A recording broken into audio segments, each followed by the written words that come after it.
बिस्मिल्लाहिर्रहमानिर्रहीम। मेरी कोशिश ये है कि आपको थोड़े-थोड़े वक़्त में और छोटी-छोटी वीडियोज़ में ना न्यूरोटिक और जो हमारे साइकोटिक डिसऑर्डर्स हैं, मेंटल डिसऑर्डर्स हैं, उनका ऐसा इंट्रोडक्शन दे दूँ कि ताकि आप लोगों के पास फ़र्स्ट हैंड नॉलेज हो और आप अपने इर्द-गिर्द और अपनी फैमिली और फ्रेंड्स का बेहतर तौर पे तज़किया कर सकें, समझ सकें और उन्हें टाइमली हेल्प दे सकें। तो आज जो हमारा टॉपिक है वो है वहम। आम ज़बान में उसको कहते हैं और हमारी ज़बान में उसको ओसीडी कहते हैं, ऑब्सेसिव कंपल्सिव डिसऑर्डर। इसके दो हिस्से होते हैं।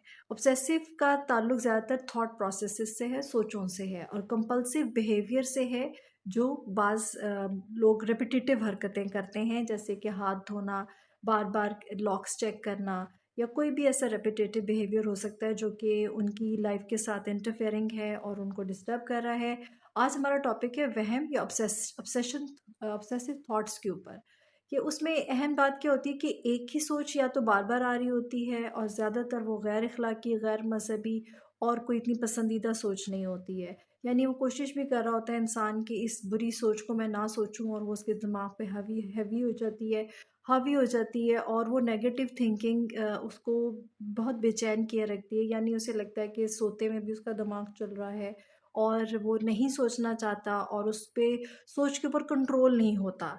कि वो बहुत एफ़र्ट करता है एक पेशेंट, ये बात नहीं है कि वो नहीं कर रहा होता या उसकी कॉन्शियस कोई गलती आ रही होती है। तो उसमें सबसे पहले ये उसका क्या का पार्ट है, हम क्या, क्यों और कैसे उसका इलाज मुमकिन है, उन चीज़ों को हम कवर कर रहे हैं इन वीडियोज़ के अंदर।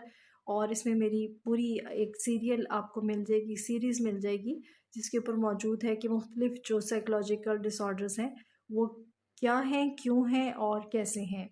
और जहाँ तक ताल्लुक़ है कि एक हो सकता है कि बच्चा या एक शख़्स जो है वो वीडियो गेम्स का बहुत ज़्यादा आदी हो जाए, वो म्यूज़िक का बहुत क्रेज़ में चला जाए। यानी ये भी एक किस्म की एक रेपिटेटिव बिहेवियर्स हैं जिस पे वो फ़िक्सेटेड हो रहे हैं और अपने बाकी कामों को उस तरह से तवज्जो नहीं दे पा रहे। या आजकल सोशल मीडिया की भी एक लोगों को क्रेज़ हो गया है या एक एडिक्शन हो गई है। ये उसी से रिलेटेड चीज़ें हैं। अब इसके क्यों पे आते हैं कि इसकी अलामात के बाद दूसरी चीज़ आती है कि रीज़न्स क्या होते हैं। यूजुअली होता ये है कि आम तौर पे हमारे यहाँ कोई सेट पैटर्न नहीं है किसी भी चीज़ की ट्रेनिंग का, या हम लोग बहुत ज़्यादा अवेयर नहीं होते हैं कि हमने कैसे चीज़ों को लेके चलना है और बच्चों को कैसे प्रोग्राम करना है, या हमारा अपना टाइम टेबल क्या होना चाहिए, हमारी प्रायोरिटीज़ क्या होनी चाहिए, तो उस पे ज़्यादा काम नहीं हुआ होता। तो इसका बेसिक क्यों तो नहीं दे सकते कि एक बंदा क्यों ऐसे कर रहा है, कि बार-बार एक ही सोच को क्यों सोच रहा है। ये ताल्लुक फिर वही है कि वीक नर्व्स से आ सकता है, क्योंकि इतना ज़्यादा बम्बारमेंट है आजकल इन्फॉर्मेशन की भी, और हर वक़्त टेक्नोलॉजी और हर वक़्त कुछ ना कुछ इन्फॉर्मेशन हर इंसान को आ रही है, और एट ए टाइम वो बहुत सी चीज़ों को डील कर रहा है। उसने व्हाट्सएप के मैसेजेस, फेसबुक के मैसेजेस, सारे सोशल मीडिया को हैंडल करना है, फिर रियल लाइफ में भी उसने डोर बेल और फिर अपने बाकी मसाइल को देखना है। बहुत सारा सुनने देखने का काम बहुत ज़्यादा, यानी समझ लें कि आजकल एक ब्रेन के ऊपर काफ़ी प्रेशर होता है। अगर आप देखें कि हम मोबाइल को या आपका लैपटॉप को ओवर टास्क दे देते हैं तो वो भी हैंग हो जाता है। इसी तरह जो ह्यूमन ब्रेन है वो किसी भी वजह से, ओवरलोडिंग की वजह से, इनहेरिटेंस की वजह से, या गलत प्रोग्रामिंग की वजह से, वो किसी न किसी वजह से इस तकलीफ़ में चला जाता है। ऐसा हरगिज़ नहीं है कि उस बंदे का कोई कसूर नहीं होता जिसको ये ऑब्सेसिव थॉट्स आ रही होती हैं। ये नहीं है कि वो सिर्फ़ मज़हब से दूरी की वजह से ऐसा हो रहा है, या ये कि अगर वो नमाज़ पढ़ने लग जाएगा तो उसके सारे मसाइल हल हो जाएँगे। ये बिल्कुल ऐसे ही है कि आपको जब गाड़ी चलानी है तो उसके लिए चाबी भी लगानी है, आपने अपनी बिस्मिल्लाह ऑफ कोर्स पढ़नी है, मगर चाबी भी लगानी है। इस तरह बहुत सारे ज़हनी अमराज़ को ये कह देना कि वो मज़हब से दूर है, इस वजह से उसको ये प्रॉब्लम हो गई है, ऐसा नहीं होता। हाँ, इसमें कोई शक नहीं है कि जो मज़हब से करीब है और अपने फ़ेथ में क्लियर है और उसको कम मसाइल होते हैं, पर मसाइल उसको भी हो सकते हैं, क्योंकि ये इंसान जो है वो ज़हन, जिस्म, रूह का मजमूआ है। इसलिए इन तीनों चीज़ों को हेल्दी रखना और उनको बैलेंस रखना बहुत ज़रूरी होता है। तो ये तो जी इसका क्यों हो गया था। अब इसका इलाज कैसे मुमकिन है? अगर आप इसको लेमैन की लैंग्वेज में, या अगर नहीं आपके पास अवेलेबल कोई थेरेपिस्ट, कोई एनएलपी प्रैक्टिशनर, कोई बाकायदा नहीं आप अफ़ोर्ड कर सकते, या अभी आप सोचते हैं कि मैं इसको खुद ट्रीट करने की कोशिश करता हूँ या करती हूँ, तो उसके लिए एक छोटी-सी टिप ये है कि जब ऐसी बुरी सोच आए तो फ़ौरन उसको स्टॉप, औज़ुबिल्लाह पढ़ें और 3 काउंट करके 3 ब्रीदिंग्स लें। और उसके बाद ये है कि आप उसकी रिवर्स थिंकिंग जानबूझ के कॉन्शियसली कोशिश करें कि आप दूसरी तरफ अपनी सोच को ले जाने की कोशिश करें, बजाय कि जो नेगेटिव थॉट आ रही है। अगर मैं आपको ये कहूँ कि stop it and block it, तो ये पॉसिबल नहीं होता। जितना आप उस सोच को दबाते हैं, जितना उसको प्रेशराइज करते हैं, उतनी वो सोच निकल के बल्कि बार बार डिस्टर्ब करती है, और इतनी डिस्टर्ब करती है कि वो बंदा कंसंट्रेट नहीं कर सकता, फोकस नहीं कर सकता, पढ़ाई नहीं कर सकता या काम नहीं कर सकता। तो ये काफ़ी तकलीफ दे हो जाता है। जिस बंदे को ओसीडी या ऑब्सेसिव थॉट्स की बीमारी होती है तो बहुत तकलीफ में होता है। उसकी negative thinking keep on banging in his head like anything. तो उसके लिए हम उनको कहते हैं कि जो भी आपको थॉट आ रही है, अगर हम सिर्फ काउंसलिंग लेवल पे बात करते हैं, तो वो रिवर्स राइटिंग करें, यानी जो भी थॉट आई पहले उसको लिख लें कि ये थॉट आ रही है, फिर उसको बिल्कुल ऑपोजिट कर दें जो उनके अपने फेवर में जाए। और इसके अलावा हम अगर माइंड में एक पूरी लोगों की कई दफ़ा ना पिक्चर और वीडियो रन हो रही होती है कि जी फ़लाँ वक्त पे ये बुरी बात मुझे सुनने को मिली थी, या किसी के साथ अच्छी डीलिंग नहीं हुई। जैसे खातून ने मुझे बताया था कि उनकी एक टेलर के साथ बहस हो गई थी, तो वो that keep kept on displaying on her mind, कि वो बार बार उनके जहन में आती रही और उन्हें रात को नींद नहीं आई, या ऐसे किसी भी झगड़े में ऐसा हो सकता है।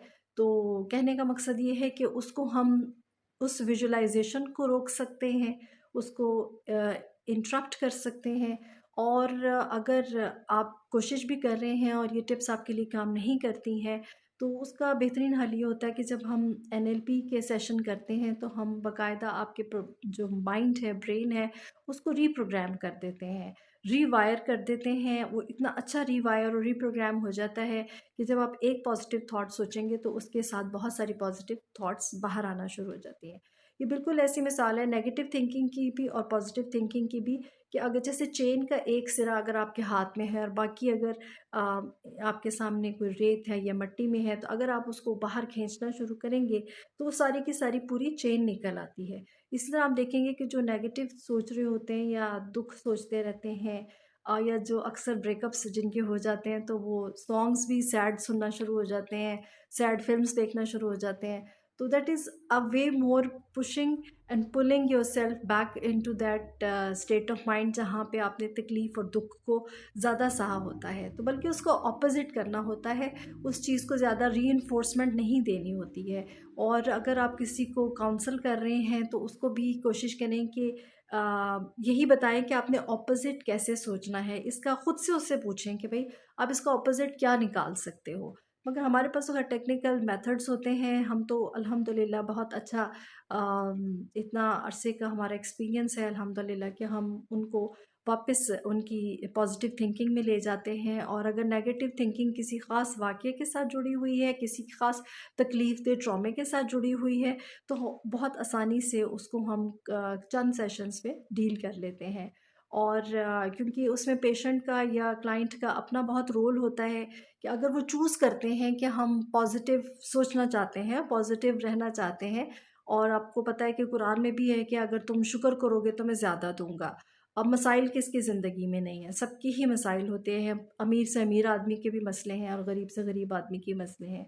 मगर उन मसलों को अपने सर पे हावी कर लेना, या उसके ही दुख में रहना और उसी सोच को लेके चलते रहना, इसका हल नहीं होता। क्योंकि एक वो होती है नेगेटिव थिंकिंग, उसको कैसे हम ट्रीट करते हैं वो ज़रा एक माइनर लेवल पे होती है। और ये जो ऑब्सेशन या ऑब्सेसिव थॉट्स होती हैं, ये ज़्यादा सीरियस नौइयत की होती हैं, तो इनको बाकायदा ट्रीट करना पड़ता है। अगर आपसे महीना 2 महीना नहीं हो पा रहा, तो उसका मतलब ये कि you should take some help. और अगर ये छोटी मोटे टिप्स हैं और आपको जो रिलैक्सेशन की ऑडियोज़ हैं, आप उसको रेगुलर सुनते हैं, कुरान को सुनने से भी आपको बहुत सुकून हासिल होता है। और डेफ़िनेटली मगर एक तरीके से कि आप बाकायदा सुन रहे हो तो उसके असरात आते हैं। तस्बीहात पढ़ने का बिल्कुल असर होता है। और साथ-साथ अपनी मेंटल टेक्निक्स भी करते रहें, ताकि आपको हर तरह के लेवल पर सुकून हासिल हो। और आप देखेंगे कि आहिस्ता-आहिस्ता आप ख़ुद इस चीज़ में आ जाएँगे कि आप पॉज़िटिव थॉट्स को ना सिर्फ कल्टीवेट करेंगे बल्कि बढ़ा भी सकेंगे। तो इंशाल्लाह फिर मिलते हैं।